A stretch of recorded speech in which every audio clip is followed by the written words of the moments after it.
Hello everyone, कैसे हैं आप लोग। मैं सत्येंद्र सिंह आपके अपने चैनल इंडियन पीसीएस एकेडमी में बहुत बहुत स्वागत करता हूं।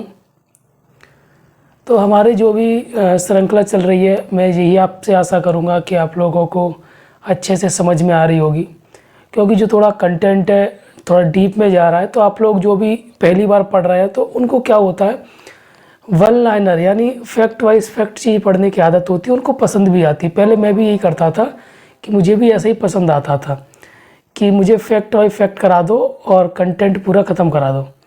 तो उससे होता क्या है, पहले का दौर अलग था। पहले क्वेश्चंस बन भी जाते थे उससे कि फैक्ट वाइज फैक्ट करा के क्वेश्चन बन भी जाते थे।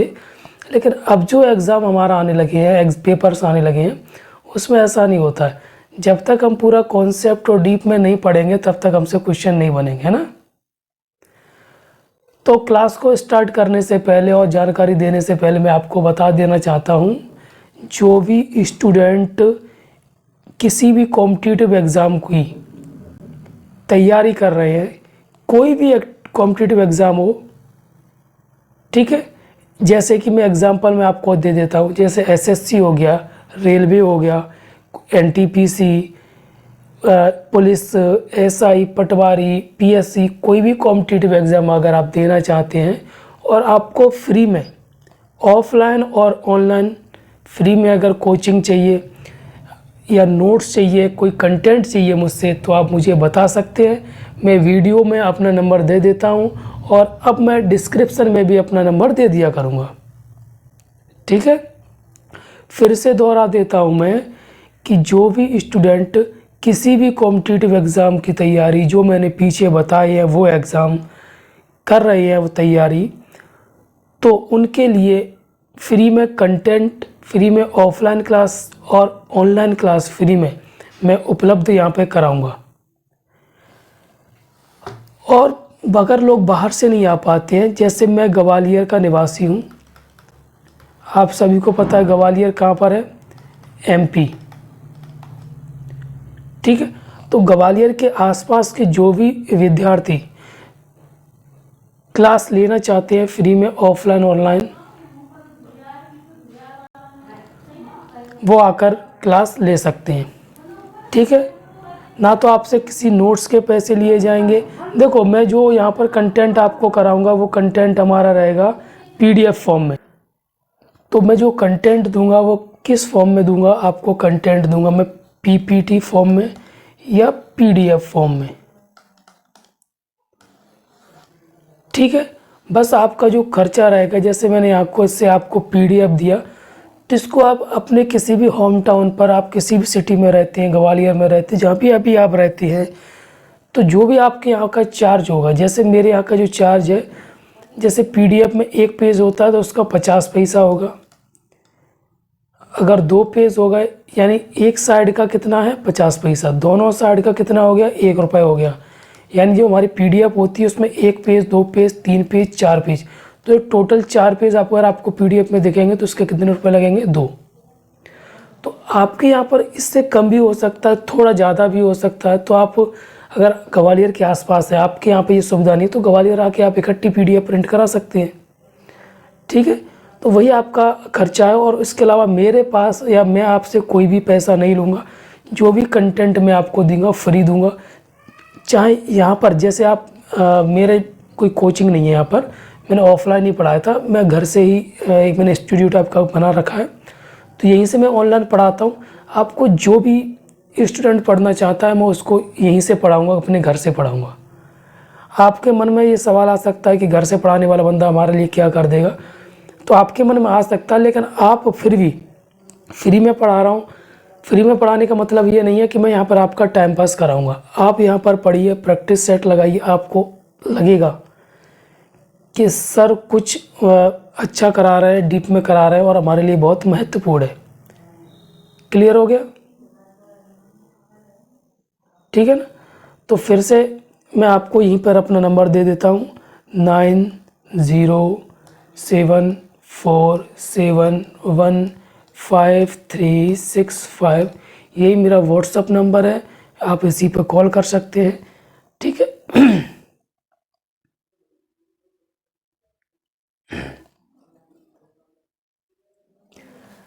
ठीक है।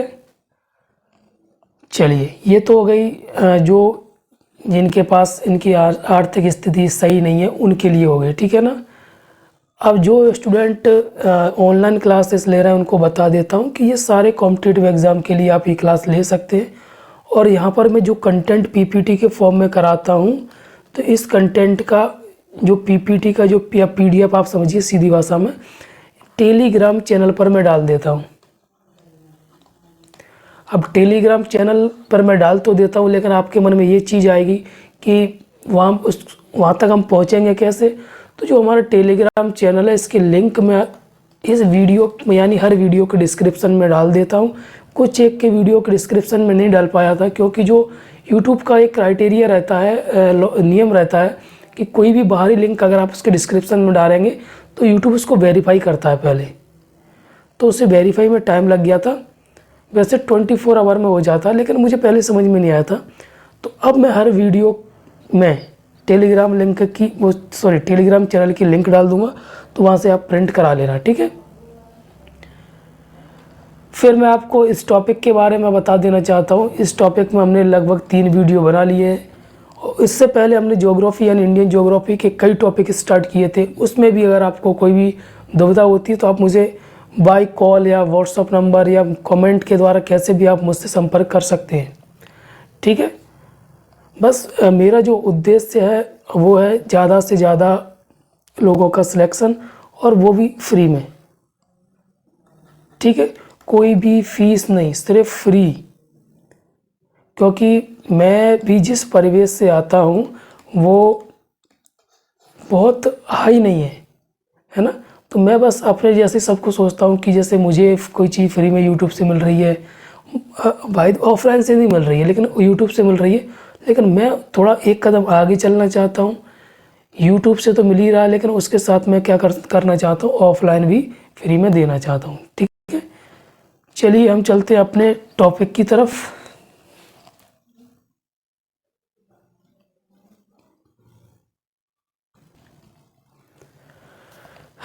पिछले वीडियो में यानी कल के वीडियो में हमने जो भी खनिज संसाधन थे वो हमने यहाँ पर फिनिश कर लिए थे।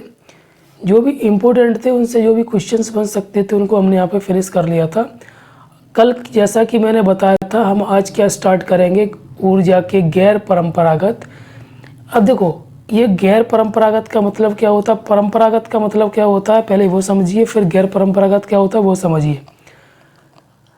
परंपरागत का मतलब क्या होता है, जिसकी परंपरा चली आ रही हो, ठीक है। जैसे कोई भी चीज़ कई समय से चली आ रही है, उसी को फॉलो कर रहे हैं, तो वो क्या होगी, परंपरा। वहीं अगर हम गैर परंपरागत की बात करें तो इस जो परंपरा चली आ रही थी उसको फॉलो ना करते हुए अलग से कोई चीज़ स्टार्ट करना, बनाना, वो क्या कहलाता है, गैर परंपरागत कहलाता है ना। एक मिनट।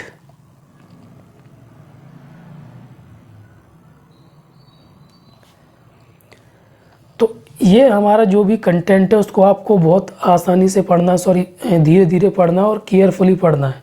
मैं आपको बताता चलूँगा कि क्वेश्चन कहाँ से बनेगा, कहाँ से नहीं बनेगा, ठीक है। तो देखिए, नवीन व नवीनीकरण ऊर्जा मंत्रालय द्वारा 26 दिसंबर 2008 को समेकित ऊर्जा नीति दी गई, जिसमें आगामी 25 वर्षों में ऊर्जा क्षेत्र में 26 विकास दर का लक्ष्य रखा है। इसके अंतर्गत ऊर्जा की सुरक्षा में टिकाऊ विकास, ये जो आप पढ़ रहे हैं अभी, ये हमारे प्री के लिए नहीं है, ये एक समझ विकसित करने के लिए यहाँ पर मैं समझा रहा हूँ आपको। अगर आप इसको मेंस में भी डाल सकते तो आप वहाँ पर थोड़ा अच्छा क्वेश्चन हमारा हो जाएगा।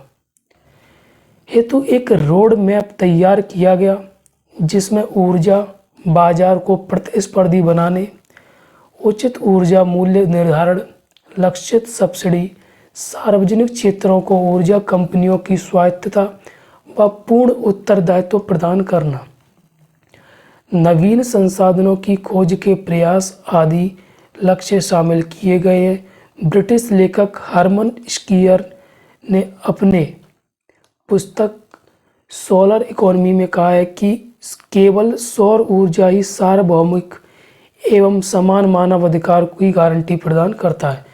वस्तुतः सूर्य कभी ना खत्म होने वाला सूर्य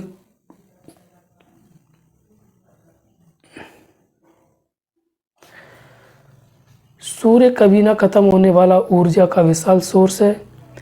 अनुकूल भौगोलिक अवस्थिति के कारण जैसे राजस्थान, गुजरात, महाराष्ट्र में इसका विशेष लाभ है उठाया जा सकता है। उदाहरण के लिए जयपुर की सभी स्ट्रीट लाइट सौर ऊर्जा पर ही आधारित है।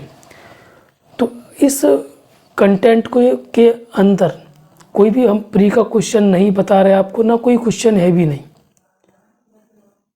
ओके, ये हम चीज़ मेंस में ऐड कर सकते हैं अगर गैर परंपरागत स्रोत सोर्स पर आपसे अगर क्वेश्चन पूछा जाता है तो। ठीक है,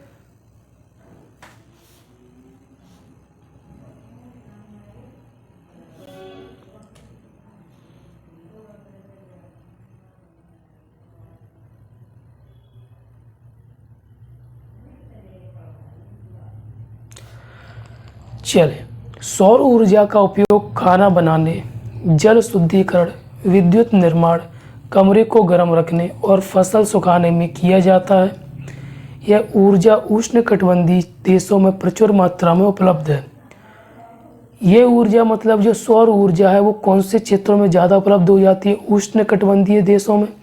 और ये उष्णकटिबंधीय वर्ड है आप लोगों ने बहुत सालों से सुनते हुए आ रहे होंगे, तो इसको मैंने जलवायु वाले वीडियो में, वनस्पति वाले वीडियो में अच्छे से समझाया है। सौर ऊर्जा को फोटोवोल्टिक सेलों द्वारा विद्युत में बदला जा सकता है। भारत में वर्ष 2014 से सौर ऊर्जा की दिशा में अभूतपूर्व प्रगति की है। मई 2014 में भारत की स्थापित सौर ऊर्जा क्षमता लगभग 2650 मेगावाट थी।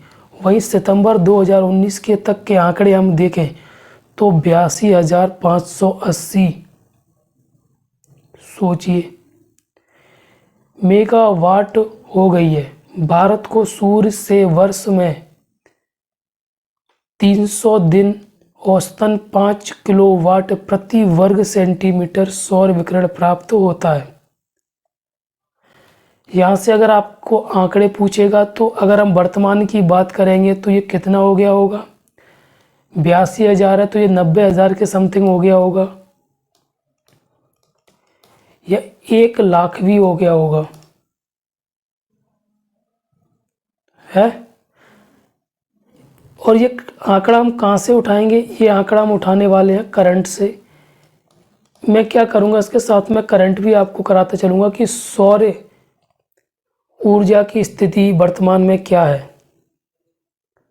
ठीक है,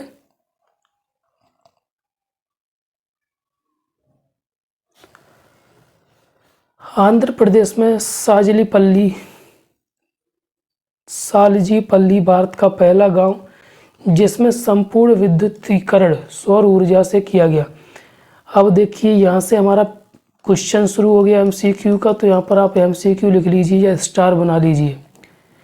आंध्र प्रदेश का गांव है सालजीपल्ली। वह गांव भारत का पहला संपूर्ण विद्युतीकरण सौर ऊर्जा से किया जा रहा है वहाँ पर। फिर अगला क्वेश्चन यहाँ से हमारा, भारत में 2 मेगावाट क्षमता वाला पहला सोलर फोटोवोल्टिक संयंत्र पश्चिम बंगाल के वर्धमान जिले में आसनसोल के निकट, ये बहुत बड़ा हो गया, आपको याद क्या रखना है, पश्चिम बंगाल का एक गांव है, जगह है, वर्धमान जिला है, और ये कौन सी जगह है? डिसेरगढ़। ठीक है, आसनसोल भी आता तो आप वो भी लगा सकते हैं अगर ये नहीं आता है तो। चलिए फिर आगे क्या है, हर लाइन से क्वेश्चन बनता हुआ चल रहा है। देश का सबसे विशाल ग्रिड युक्त फोटोवोल्टिक ऊर्जा संयंत्र पश्चिम बंगाल में सागर द्वीप पर कायलापाड़ा गांव में स्थापित है। अगला क्वेश्चन है कि नहीं है ना क्वेश्चन, कैसा क्वेश्चन है? देश का सबसे बड़ा यानी सबसे विशाल ग्रिड युक्त फोटोवोल्टिक सूर्य ऊर्जा संयंत्र पश्चिम बंगाल में एक जगह है, सागर द्वीप पर, कायलापाड़ा गांव। ठीक है। फिर अगला क्वेश्चन क्या है? एशिया का सबसे विशाल सौर ताप, ये कहाँ का था? भारत का था। ये कहाँ का था? भारत का। अब हम बात कर रहे हैं एशिया का। विद्युत संयंत्र नागपुर में स्थापित किया जा रहा है, जो 10,000 मेगावाट इस संयंत्र उत्पादित विद्युत ऊर्जा प्राप्त होगी। ठीक है ना?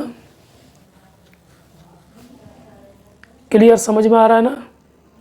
अभी आगे और इंटरेस्टिंग आने वाला है कि आप खुद बोलोगे कि हाँ कंटेंट में दम है। अभी आपको शुरुआत में बोरिंग इसलिए लग रहा है क्योंकि एक वो निबंध की तरह है मान लीजिए, या मेंस के क्वेश्चन की तरह मान लीजिए, इसलिए थोड़ा बोरिंग लग रहा है। लेकिन यहाँ से इतने एरिया को मैं बता देता हूँ, यहाँ से क्वेश्चन बन रहे हैं आपके, है ना? ओके, चलिए।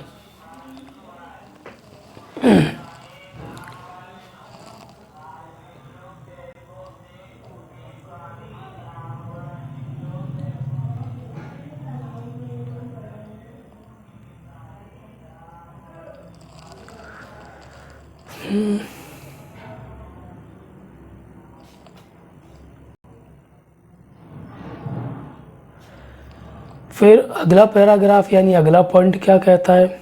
एशिया में भारत ही एकमात्र ऐसा देश है जहां सौर तालाब का निर्माण किया जा रहा है। क्वेश्चन देखिए, आपसे अगर ये क्वेश्चन पूछ लेगा कि विश्व में वो कौन से देश हैं जिसमें सौर तालाब का निर्माण किया जा रहा है? यूएसए, चीन, पाक या भारत?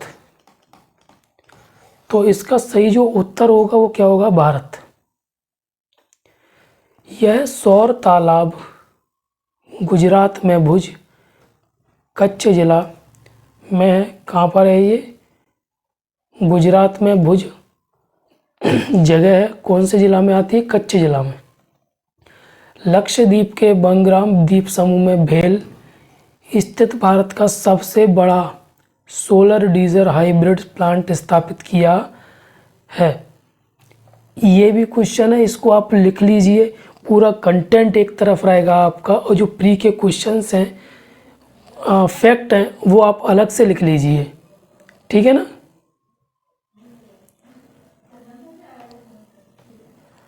नई दिल्ली में सोलर रिक्शा, सोलेक्सा कहा जाता है, दिशा में भी सफल प्रयास हुए हैं।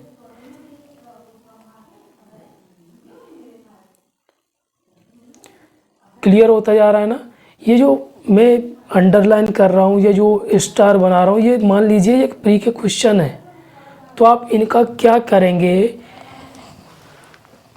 अलग से शॉर्ट नोट्स के रूप में कंटेंट कुछ भी हेडलाइन बना के आप वहाँ पर लिख सकते हैं। फिर अगला क्या दिया है? राष्ट्रीय सोलर मिशन देश में बढ़ती ऊर्जा आवश्यकताओं की पूर्ति तथा जीवाश्म ऊर्जा पर बढ़ती निर्भरता को कम करने के लिए 11 जनवरी 2010 को जवाहरलाल नेहरू राष्ट्रीय सोलर मिशन प्रारंभ किया गया। Okay, question.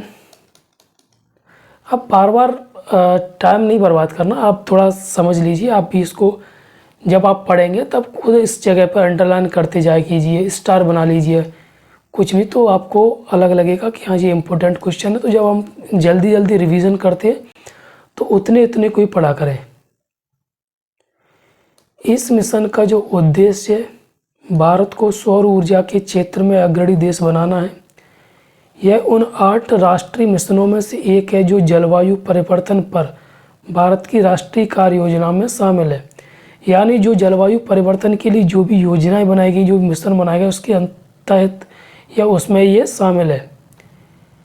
इस मिशन के अंतर्गत 20,000 मेगावाट सौर ऊर्जा उत्पादन करने का लक्ष्य रखा गया है। तो लक्ष्य भी आपको याद रखना, लक्ष्य पूछ लेते हैं एग्जाम में। कितने का रखा गया लक्ष्य इसमें? इतने का।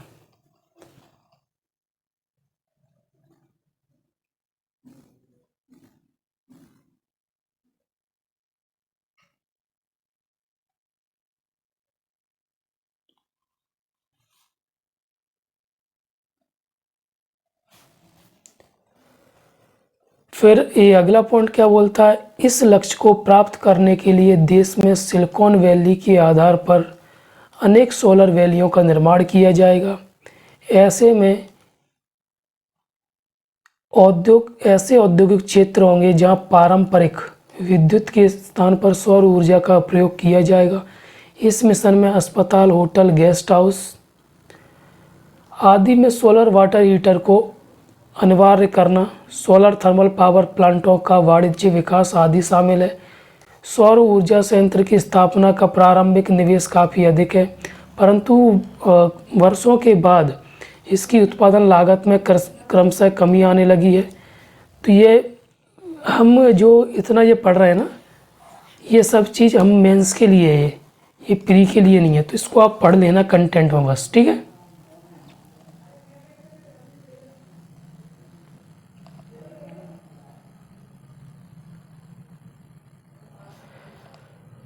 फिर देश का पहला सोलर थर्मल पावर प्लांट, देश का पहला solar thermal power station Rajasthan में स्थापित किया जा रहा है।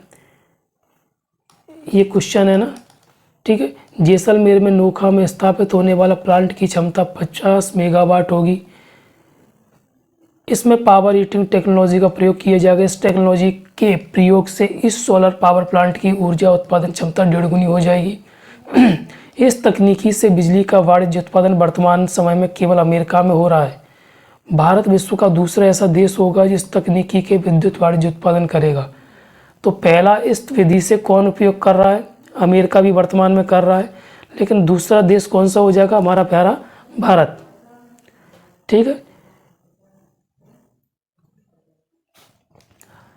भारत का प्रथम कैनाल सोलर पावर प्रोजेक्ट 24 अप्रैल 2012 को प्रथम कैनाल सोलर पावर प्रोजेक्ट का उद्घाटन किया गया।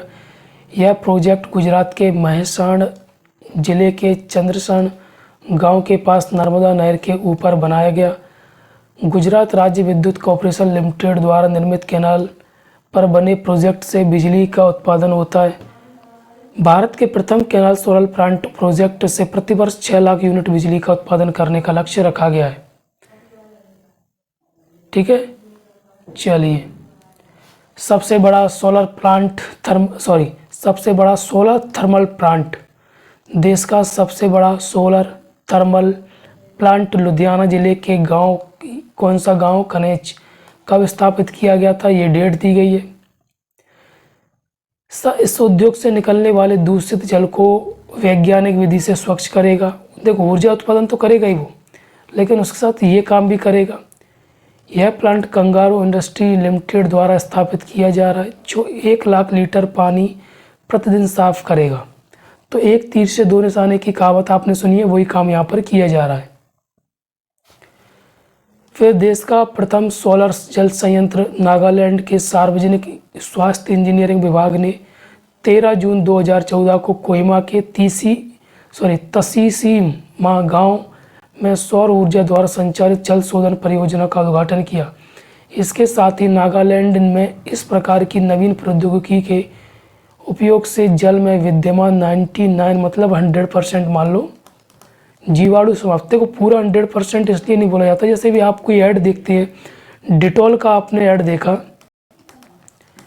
ठीक है, कोलगेट का आपने ऐड देखा, तो उसमें अगर कीटाणु को अगर साफ करने की तरीका बताया जाएगा तो उसमें एक कीटाणु रह जाता है, ना, तो वो इसलिए रहता है। और वो वहाँ पर ही लिख के भी देते हैं 99.9%, क्योंकि अगर बाय द वे कभी ऐसा ना हुआ तो जो ऐसा नहीं हुआ, उनके रिजल्ट अगर नेगेटिव गया तो कोई भी वहाँ उस पर क्या नहीं कर पाएगा, क्लेम नहीं कर पाएगा, क्योंकि 99.9% के अलावा उन्होंने क्या छोड़ दिया है, 0.01%, है ना। तो 0.0% वन में वो चीज़ चली जाएगी तो वो कोई दावा नहीं कर पाएगा, बोल देगा कंपनी वाला कि होता है, मैंने तो पहले भी दिया है, 100% नहीं होगा, 99.9% होगा। तो जो नहीं हुआ वो 0.01% में चला गया, ठीक है। तो वैसे ही मैं आपको समझा रहा हूँ, ये लिखा है। इस प्रकार के संयंत्रों की स्थापना, उनका रख रखाव, शुद्ध पेयजल की उपलब्धता का कार्यक्रम राष्ट्रीय ग्रामीण पेयजल कार्यक्रम द्वारा संचालित किया जा रहा है।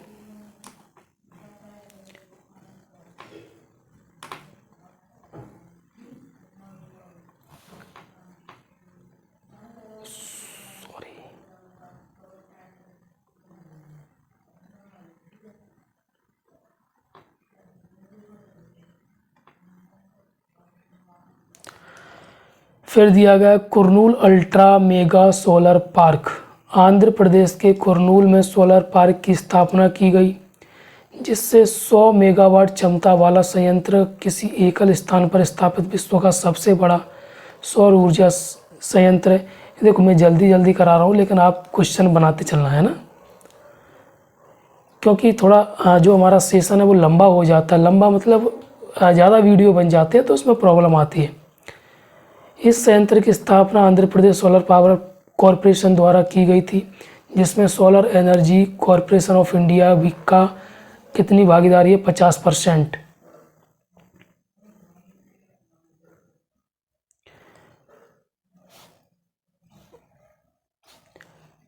भारत का तैरता हुआ सबसे बड़ा सोलर प्लांट 4 दिसंबर 2017 को केरल के वायनाड जिले के बाणासुर सागर बांध में स्थित भारत के सबसे बड़े तैरते हुए सौर संयंत्र का शुभारंभ किया गया था।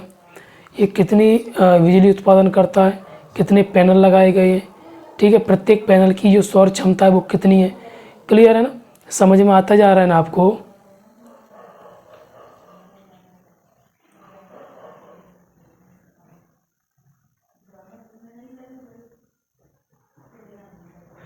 फिर अगला क्या दिया, अंतर्राष्ट्रीय सौर गठबंधन एवं दिल्ली सौर एजेंडा। अंतर्राष्ट्रीय सौर गठबंधन सौर ऊर्जा को संपन्न देशों का अंतर देश सरकारी संगठन, इसकी स्थापना की पहल भारत द्वारा की गई।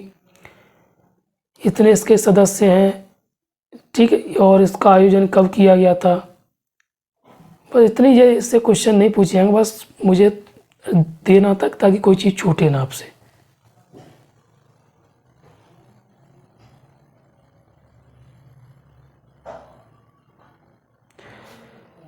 फिर अगला क्या दिया, पवन ऊर्जा। हवा में गति ऊर्जा होती है, गतिज ऊर्जा होती है। इस ऊर्जा का उपयोग सिंचाई करने तथा बिजली बनाने में किया जा सकता है। भारत में पवन ऊर्जा के उत्पादन के लिए सर्वाधिक उपयुक्त प्रदेश तमिलनाडु, आंध्र प्रदेश, गुजरात। ये क्वेश्चन बहुत बार हमसे पूछा गया है, तो सबसे ज़्यादा कहाँ पर, तमिलनाडु, ठीक है। ये 5 जिले दिए, सॉरी राज्य दिए, 1 2 3 4 5। एशिया का सबसे बड़ा पवन ऊर्जा केंद्र गुजरात के कच्छ में मांडवी में स्थापित किया गया। एशिया का सबसे बड़ा पवन फार्म तमिलनाडु के मुप्पनडल में। महाराष्ट्र के सतारा में भी एक पवन ऊर्जा संयंत्र स्थापित किया जा रहा है। ओके, फिर उसके बाद आज का हमारा यानी जो ऊर्जा थे उसका हमारा आज का आखिरी वीडियो। इसके बाद मैं महत्वपूर्ण टॉपिक स्टार्ट करूंगा, ठीक है। तो ये नीति दी गई है, राष्ट्रीय अपतटीय भवन ऊर्जा नीति 2015। 9 सितंबर 2015 को केंद्रीय मंत्रिमंडल द्वारा राष्ट्रीय अपतटीय पवन ऊर्जा नीति 2015 को स्वीकृति प्रदान की गई। इस नीति के अंतर्गत केंद्रीय नवीन और नवीनीकरण ऊर्जा मंत्रालय के भीतर अपतटीय क्षेत्रों के प्रयोग हेतु नोडल मंत्रालय के रूप में अधिकृत किया गया। कौन सा इसका नोडल मंत्रालय है, ये, ठीक है। इसके अंतर्गत कहाँ कहाँ पे, चेन्नई को पवन ब्लॉक को आवंटित अतिरिक्त संबंधित मंत्रालय एवं एजेंसियों के साथ कार्य समन्वय संबंध कार्य पर नोडल एजेंसी के रूप में अधिगत किया गया है। ये इनसे क्वेश्चन नहीं पूछे जाएंगे, इसलिए मैं इनको जल्दी जल्दी करा रहा हूँ। अगर आपको लगता है तो आप इसको पढ़ लीजिए, कहीं खुदा ना खास्ता करके क्वेश्चन पूछ लिया, इसलिए मैंने करा दिया। और इस चीज़ को आप मेंस में डाल सकते हैं, ठीक है। तो इसके बाद हमारा न्यू टॉपिक स्टार्ट होगा कल से, ओके। और सारे टॉपिक ऐसे ही रहेंगे हमारे प्री और मेंस दोनों के हिसाब से, क्लियर। तो जो बात मैंने वीडियो के स्टार्टिंग में बताई थी उसको आपको याद रखना है और मुझे बताना है, ठीक है। चलिए।